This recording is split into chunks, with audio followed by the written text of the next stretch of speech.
ऐसे में आज अमायरा एक बहुत बड़ा दाम खेल देती है क्योंकि रिमझिम के हाथ से बनाई हुई मिठाई को वह चालाकी से उठा लेती है और सही मौके पर समीर के सामने खुद ही उसे सर्व कर देती है।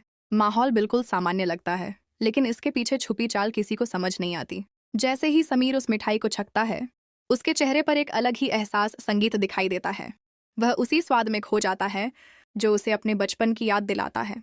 उसकी माँ के हाथों का वही स्वाद, वही अपनापन और यही पल अमायरा के प्लान को कामयाब बना देता है। समीर भावुक होकर उस मिठाई संगीत की तारीफ करता है और बिना सच्चाई जाने सारा क्रेडिट अमायरा को दे देता है।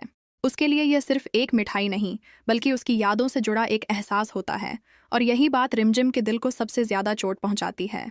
उधर जब रिमझिम को इस बात का पता चलता है कि उसकी मेहनत और उसका प्यार किसी और के नाम कर दिया गया है, तो वह खुद को रोक नहीं पाती और उसका गुस्सा सामने आ जाता है।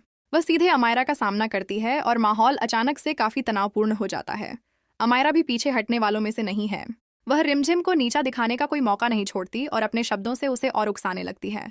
वह इस बात को भी जाहिर कर देती है कि उसके लिए सबसे जरूरी समीर है और वह किसी भी हद तक जाकर उसे अपने पास रखना चाहती है।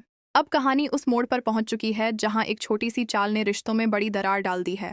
एक तरफ सच्चाई है और दूसरी तरफ झूठ का खेल संगीत। अब देखना ये होगा कि क्या समीर को इस मिठाई के पीछे का सच पता चलेगा, या फिर ये गलतफहमी और गहरी होती जाएगी, क्योंकि इस बार खेल सिर्फ स्वाद का नहीं बल्कि भरोसे का है।